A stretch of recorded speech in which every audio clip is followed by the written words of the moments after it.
अमरावती जिल्ह्यातील धामणगाव रेल्वे मतदारसंघातील भाजपचे उमेदवार आमदार प्रताप अडसड यांच्या भगिनी अर्चना रोठे यांच्यावर 18 नोव्हेंबरच्या रात्री हल्ला करण्यात आला। अज्ञातांनी गाडीवर दगडफेक केली, तसंच चाकू हल्लाही केला। अर्चना रोठे या अमरावतीच्या एका खासगी रुग्णालयात उपचार घेत आहेत। अर्चना रोठे यांच्या प्रकृतीची विचारपूस करण्यासाठी त्यांना भेटण्यासाठी भाजपच्या प्रदेश प्रवक्ता चित्रा वाघ मुंबईहून अमरावती येथे दाखल झाल्या। सातेफळ पाट्यावरून जात असताना अज्ञात हल्लेखोरांनी हा हल्ला चढवला होता।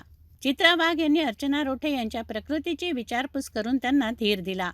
हल्ला कसा झाला याची चौकशी करून दोषींना अटक करून कडक कारवाई करण्याची चित्रा वाघ यांनी मागणी केली आहे। निवडणुकीला अवघे काही तास राहिले असताना घडलेल्या या घटनांनी आरोप प्रत्यारोपांच्या फैरी झडत आहेत। आमदाराची बंद सुरक्षित नसेल तर सर्वसामान्य महिलांचं कसं?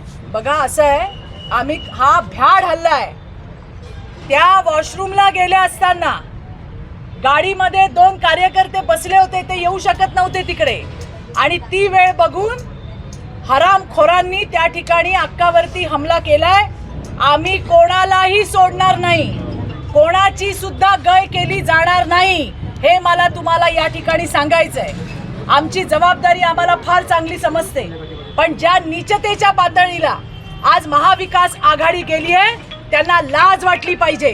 भाजपच्या महिलांनी हातात बांगड्या घातल्यात, पण भाजपच्या महिलांना 2 हात सुद्धा करता येतात, हे लक्षात ठेवा। हे सुद्धा मला आज महाविकास आघाडीला सांगायचंय।